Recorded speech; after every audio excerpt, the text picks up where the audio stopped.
Allen, Chapter 1, Deeds, Character, and Destiny. There is, and always has been, a widespread belief in fate, or destiny, that is, in an eternal and inscrutable power, which apportions definite ends to both individuals and nations. This belief has arisen from long observation of the facts of life. Men are conscious that there are certain occurrences which they cannot control, and are powerless to avert. Birth and death, for instance, are inevitable, and many of the incidents of life appear equally inevitable. Men strain every nerve for the attainment of certain ends, and gradually they become conscious of a power which seems to be not of themselves, which frustrates their puny efforts, and laughs, as it were, at their fruitless striving and struggle. As men advance in life, they learn to submit, more or less, to this overruling power which they do not understand, perceiving only its effects in themselves and the world around them, and they call it by various names, such as God, Providence, Fate, Destiny, etc. Men of contemplation, such as poets and philosophers, step aside, as it were, to watch the movements of this mysterious power, as it seems to elevate its favorites on the one hand and strike down its victims on the other, without reference to merit or demerit. The greatest poets, especially the dramatic poets, represent this power in their works, as they have observed it in nature. The Greek and Roman dramatists usually depict their heroes as having foreknowledge of their fate, and taking means to escape it, but by so doing, they blindly involve themselves in a series of consequences, which bring about the doom they are trying to avert. Shakespeare's characters, on the other hand, are represented, as in nature, with no foreknowledge, except in the form of presentiment, of their particular destiny. Thus, according to the poets, whether the man knows his fate or not, he cannot avert it, and every conscious or unconscious act of his is a step towards it.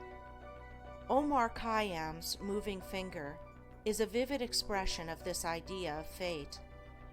The moving finger writes, and having writ, moves on, nor all thy piety nor wit shall lure it back to cancel half a line, nor all thy tears wash out a word of it. Thus men in all nations and times have experienced in their lives the action of this invincible power or law, and in our nation today this experience has been crystallized in the terse proverb, "Man proposes, God disposes." But contradictory as it may appear, there is an equally widespread belief in man's responsibility as a free agent. All moral teaching is an affirmation of man's freedom to choose his course and mold his destiny, and man's patient and untiring efforts in achieving his ends are declarations of consciousness of freedom and power. This dual experience of fate on the one hand and freedom on the other has given rise to the interminable controversy between the believers in fatalism and the upholders of free will, a controversy which was recently revived under the term determinism versus free will. Between apparently conflicting extremes, there is always a middle way of balance, justice, or compensation, which, while it includes both extremes, cannot be said to be either one or the other, and brings both into harmony, and this middle way is the point of contact between two extremes. Truth cannot be a partisan, but by its nature is the reconciler of extremes, and so in the matter which we are considering, there is a golden mean which brings fate and free will into close relationship, wherein, indeed, it is seen that these two indisputable facts in human life, for such they are but two aspects of one central law, one unifying and all-embracing principle, namely, the law of causation in its moral aspect. Moral causation necessitates both fate and free will, both individual responsibility and individual predestination. For the law of causes must also be the law of effects, and cause and effect must always be equal. The train of causation, both in matter and mind, must be eternally balanced, therefore eternally just, eternally perfect. Thus every effect may be said to be a thing preordained, but the predetermining power is a cause, and not the fiat of an arbitrary will. Man finds himself involved in the train of causation. His life is made up of causes and effects. It is both a sowing and a reaping. Each act of his is a cause, which must be balanced by its effects. He chooses the cause, this is free will. He cannot choose, alter, or avert the effect, this is fate. Thus free will stands for the power to initiate causes, and destiny is involvement in effects. It is therefore true that man is predestined to certain ends, but he himself has, though he knows it not, issued the mandate, that good or evil thing from which there is no escape, he has, by his own deeds, brought about. It may here be urged that man is not responsible for his deeds, that these are the effects of his character, and that he is not responsible for the character, good or bad, which was given him at his birth. If character was given him at birth, this would be true, and there would then be no moral law, and no need for moral teaching. But characters are not given ready-made. They are evolved.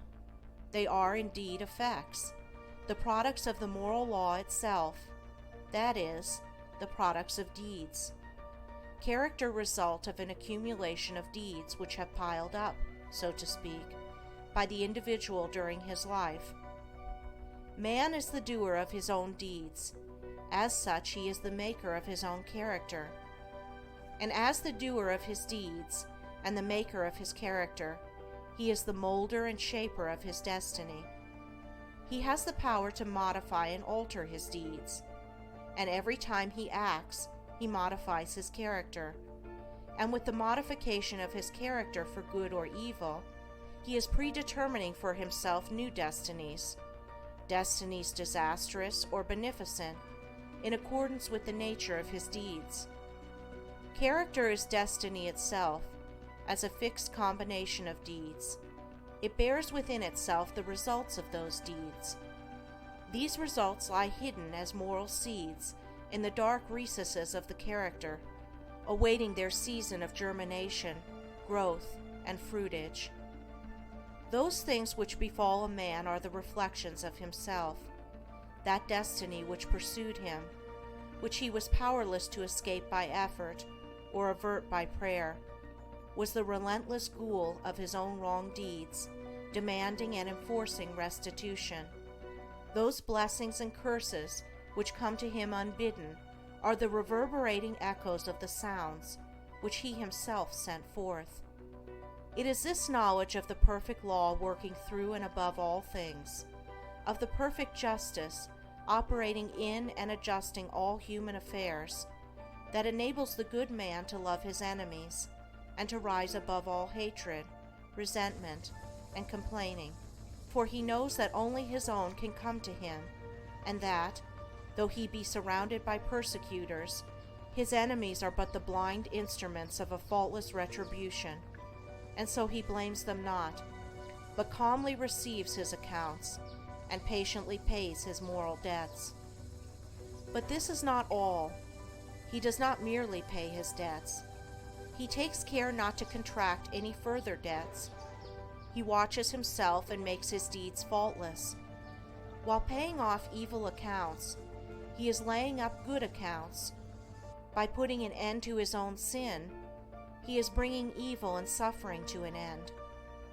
And now let us consider how the law operates in particular instances in the outworking of destiny through deeds and character. First, we will look at this present life, for the present is the synthesis of the entire past. The net result of all that a man has ever thought and done is contained within him. It is noticeable that sometimes the good man fails and the unscrupulous man prospers, a fact which seems to put all moral maxims as to the good results of righteousness out of account. And because of this, many people deny the operation of any just law in human life, and even declare that it is chiefly the unjust that prosper. Nevertheless, the moral law exists, and is not altered or subverted by shallow conclusions. It should be remembered that man is a changing, evolving being. The good man was not always good. The bad man was not always bad. Even in this life, there was a time, in a large number of instances, when the man who is now just was unjust, when he who is now kind was cruel, when he who is now pure was impure. Conversely, there was a time in this life, in a number of instances, when he who is now unjust was just, when he who is now cruel was kind, when he who is now impure was pure. Thus the good man who is overtaken with calamity today is reaping the result of his former evil sowing. Later he will reap the happy result of his present good sowing, while the bad man is now reaping the result of his former good sowing. Later he will reap the result of his present sowing of bad. Characteristics are fixed habits of mind, the results of deeds. An act repeated a large number of times becomes unconscious or automatic. That is, it seems to repeat itself without any effort on the part of the doer, so that it seems to him almost impossible not to do it, and then it has become a mental characteristic. Here is a poor man out of work. He is honest and is not a shirker. He wants work and cannot get it. He tries hard and continues to fail. Where is the justice in his lot? There was a time in this man's condition when he had plenty of work.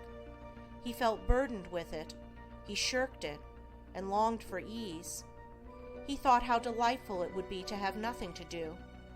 He did not appreciate the blessedness of his lot. His desire for ease is now gratified, but the fruit for which he longed, and which he thought would taste so sweet, has turned to ashes in his mouth.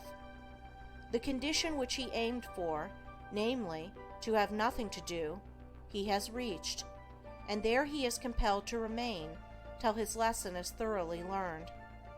And he is surely learning that habitual ease is degrading, that to have nothing to do is a condition of wretchedness, and that work is a noble and blessed thing.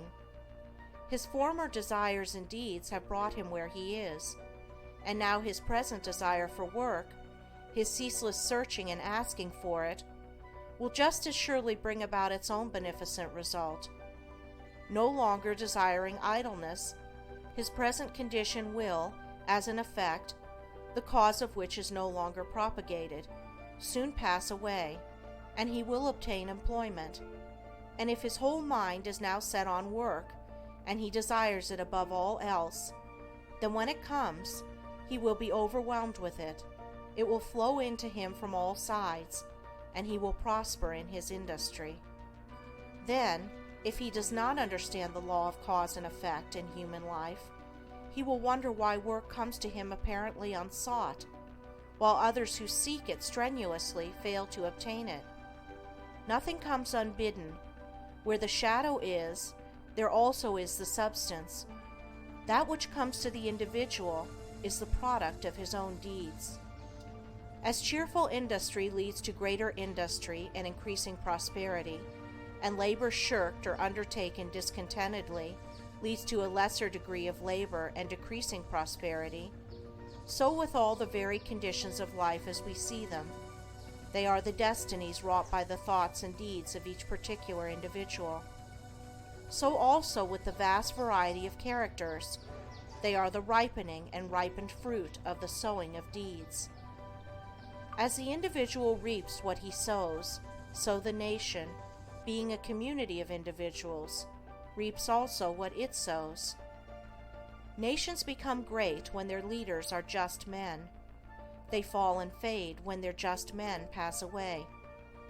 Those who are in power set an example, good or bad, for the entire nation.